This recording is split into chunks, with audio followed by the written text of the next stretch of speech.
我在土耳其等你，泽连斯基推出21世纪顶级阳谋。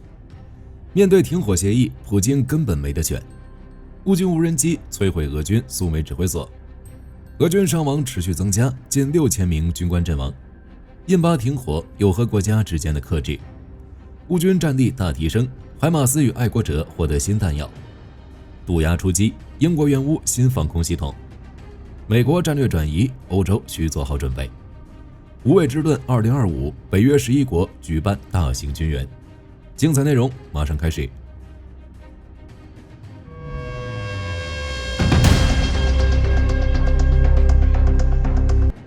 泽连斯基提出的30天停火，绝对是21世纪最无解的阳谋。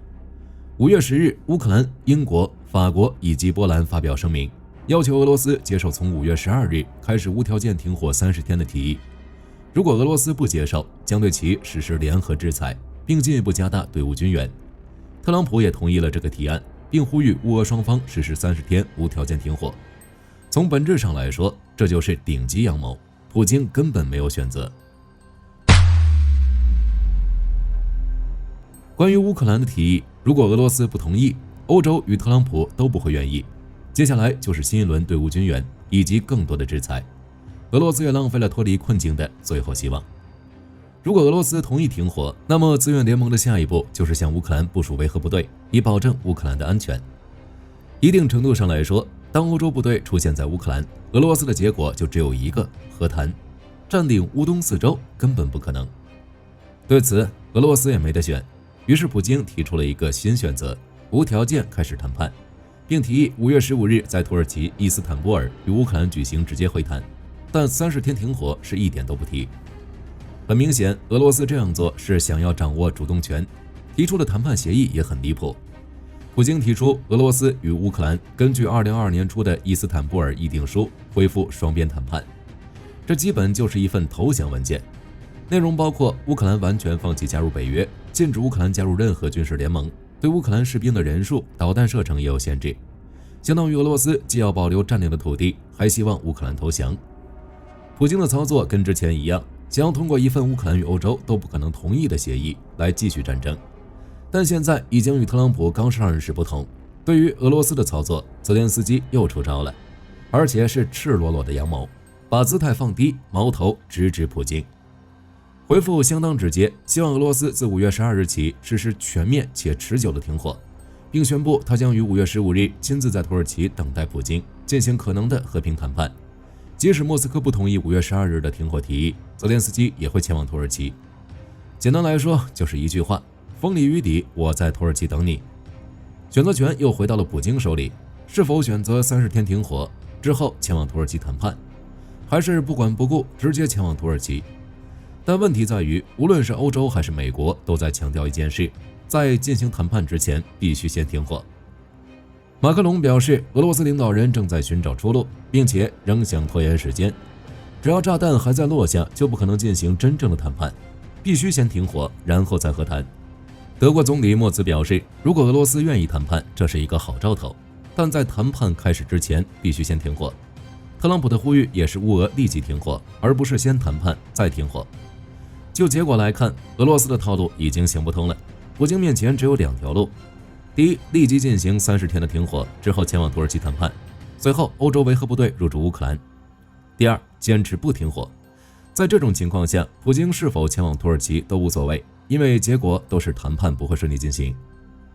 而且根据俄罗斯之前的态度来看，俄罗斯拒绝欧洲维和部队入驻乌克兰。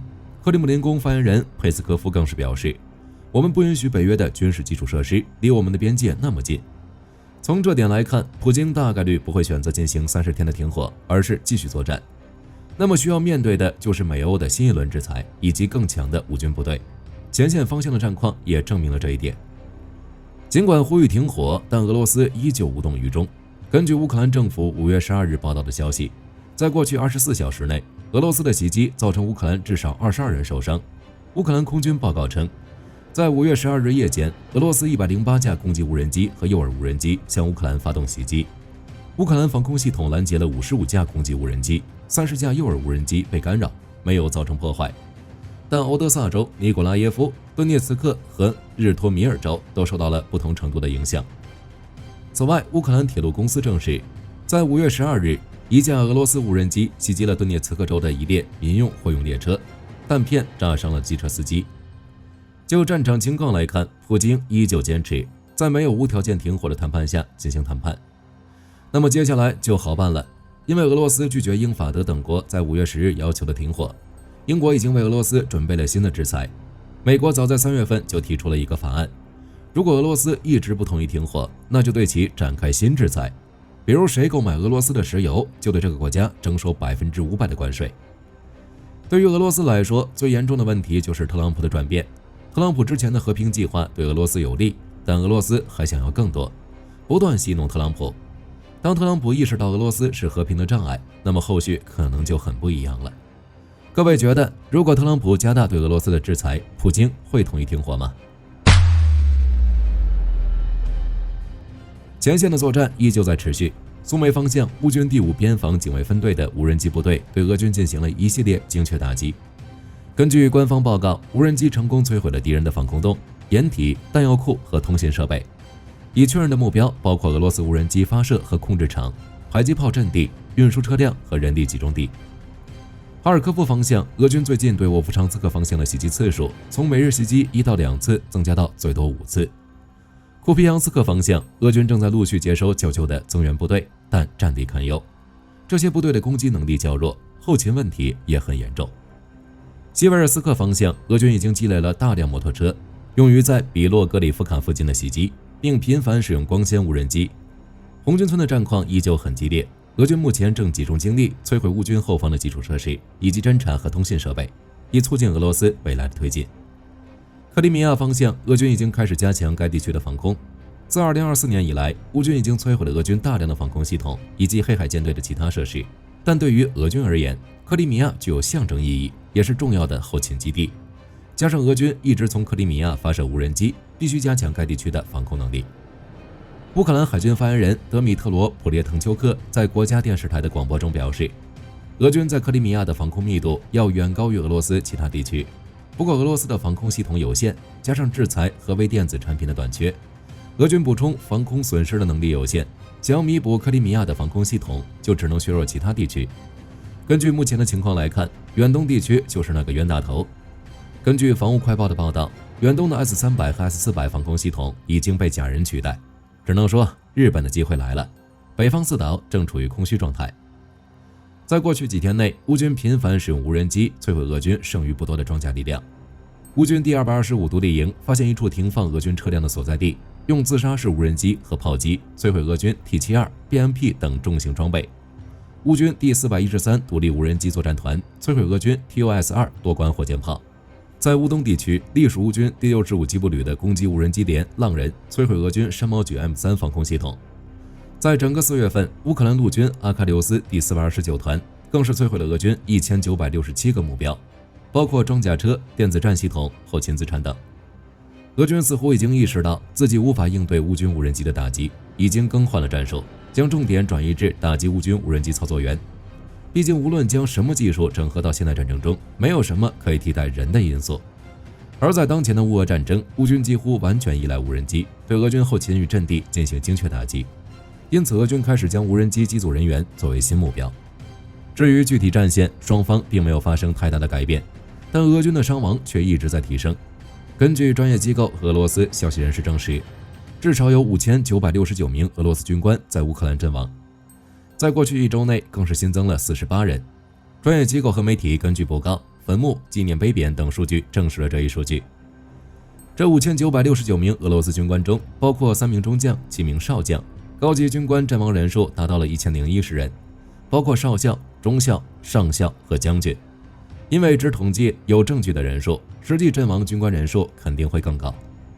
实际作战时，军官仅占总部队的一小部分，比士兵和士官承担的风险要小，伤亡的可能性也很低，大概仅占士兵比例的 3.5%。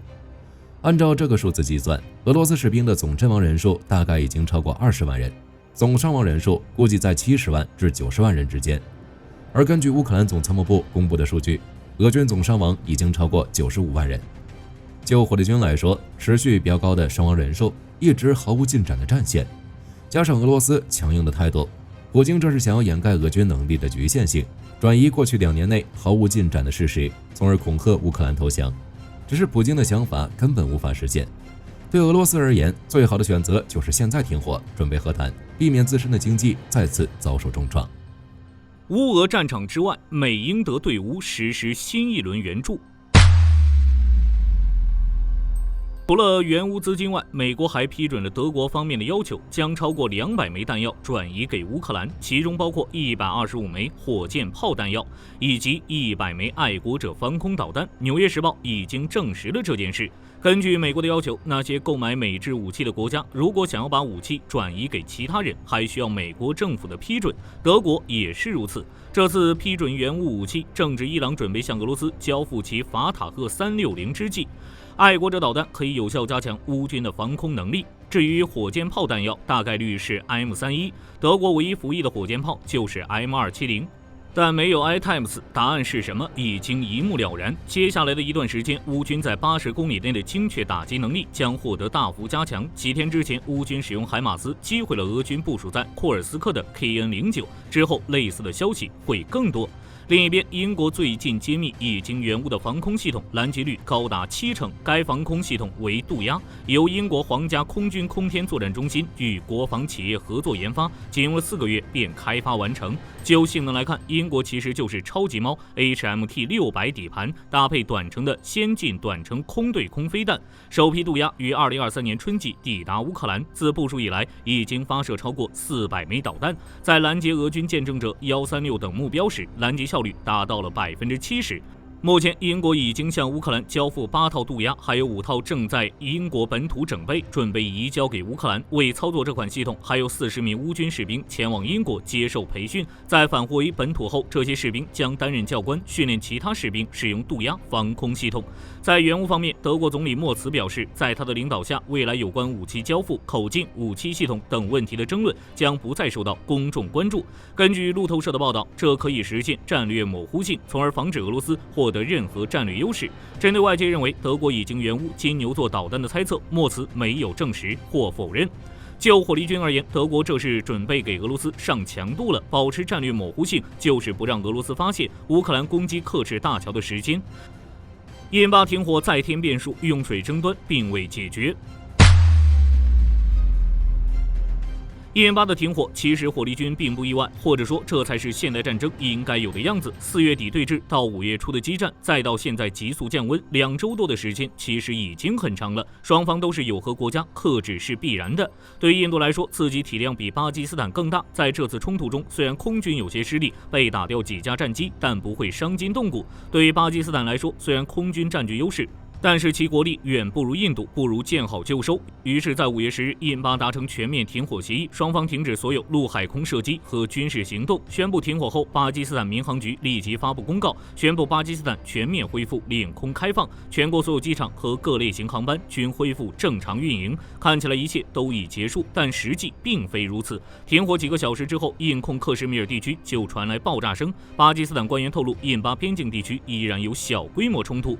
对此，印度表示，巴基斯坦违反了双方达成的停火协议，印度军队正在对巴方进行反制。巴基斯坦这边则是否认3年，表示自己没有违反停火协议。印度的指控都是毫无根据的。不过幸运的是，双方虽然互相指责，但也都呼吁维持协议结果，没有再另起大规模冲突。在5月11日，印巴恢复了边境降旗仪式，并进行了象征和平的踢腿。如果是一般的冲突，到这就结束了，但印巴不是。双方达到停火协议之后，关键的印度和用水条约并未成为谈判的一部分，也就是说处于停摆状态。根据 CNN 的报道，停火没有前置或后置条件，并且是巴基斯坦发起的停火沟通，所以印度和用水条约将继续处于终止状态。而按照印度这边的说法，尽管两国之间的暴力冲突已经暂停，但针对巴基斯坦采取的所有措施，包括贸易和签证方面的措施，仍将继续实施。就当前情况来看，如果这个条约没有恢复，印巴迟早还会爆发另一次冲突。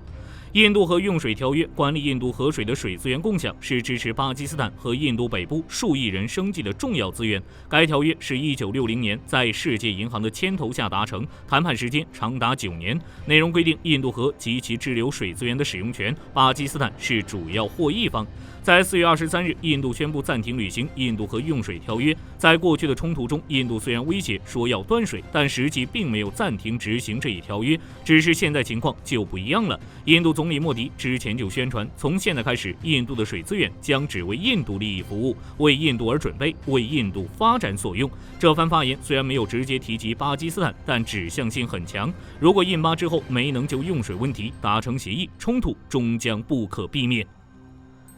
北约11国进行演习，无畏之盾已经开始。美国海军表示，美国、英国等11个北约成员国与本月进行无畏之盾2025联合军演，从5月3日开始，时间持续3周，以美军第6舰队为首，率领比利时、加拿大、丹麦等国进行演习。澳大利亚则提供传感器数据支援。这场军演共计有6900名官兵、27架军机与16艘舰艇参与。演习重点将聚焦在实弹射击与防空，目的就是强化盟国之间的作业互通性。只是需要注意的是，虽然美国与欧洲看起来和和睦睦，但美国的战略转移已经决定了。北约军事委员会主席、意大利海军上将德拉贡表示，目前还没有迹象表明美国准备或正准备撤出北约防御计划的军队，并转移至印太地区，但北约必须提前做好相关准备。这点火力军之前也聊过，特朗普执政之后就表示，欧洲的安全要交给欧洲人负责，要把重点放在印太地区。根据美国陆军推出的改革来看，美国削减欧洲驻军已经是板上钉钉的事。或许在几个月后的第2阶段改革就会宣布这件事。美国军力的短缺需要由欧洲国家填补，包括防空、电子战、战略空运和无人机等领域。为应对美国军力的转移，欧洲必须要做好准备。北约年度峰会将在6月底于荷兰海牙举行，特朗普也会参加，届时或将讨论有关驻军的问题。美伊第4轮谈判结束，依旧没能取得突破。5月11日，伊朗和美国结束了在阿曼的核谈判。根据法新社的报道，双方在铀浓缩问题上的问题并没有明显突破，但都确定了未来谈判的计划。只是无论是伊朗还是美国都没有确定透露下次谈判的具体时间。阿曼方面将继续协调。美伊之间的谈判开始于1个月之前，双方都表示前3轮谈判取得进展，在第4轮谈判中之所以没能取得进展，大概是因为着重于细节的红线问题。在第4轮谈判开始前，美国中东问题特使维特科夫表示，铀浓缩项目在伊朗永远不再存在，不允许武器化，伊朗必须拆除在纳坦兹、福尔道和伊斯法罕的核设施。第4轮谈判结束之后，伊朗外交部长阿拉格齐重申伊朗立场，表示在铀浓缩方面没有妥协余地。不过，为建立互信，伊朗在铀浓缩规模、程度等方面可能会做出限制。伊朗总统佩泽希奇扬也表示，伊朗无意制造核武器，准备接受美方在这一方面的要求，但不接受拆毁伊朗核设施的要求。美伊双方谈判的结局是什么？我们拭目以待。美国计划开始生产新核弹，时间比原计划提前1年。美国核安全机构称，美国计划开始生产其最新型的热核动力炸弹，也就是 B6113， 最大当量约为36万吨。是1945年广岛原子弹小男孩的24倍，其更新了电子设备和控制能力，彻底转变为制导武器。美国国家核安全管理局代理局长特蕾莎·罗宾斯表示，核安全管理局预计美国将在本月晚些时候实现 B6113 的首产，这几乎比原计划提前了整整1年。全面生产预计将在2025财年晚些时候开始。B6113 的生产将为美国面对某些大面积军事目标时提供额外的选择，加强了威慑和保障。其主要目标就是俄罗斯的地下战略指挥中心、伊朗的地下核工厂及朝鲜的军事设施。其高当量和钻地能力可以摧毁深度掩体和加固工事。不过，核武器这东西最好的位置就是仓库。美国生产 B6113，也就意味着战略威慑转向实用化，最终会造成什么结果还是未知。好了，这期视频到这儿就结束了。各位认为面对泽连斯基的顶级阳谋，普京会如何应对？可以在视频下方留言，大家一起讨论。喜欢的话，不要忘记点点关注。我是火力军，下期见。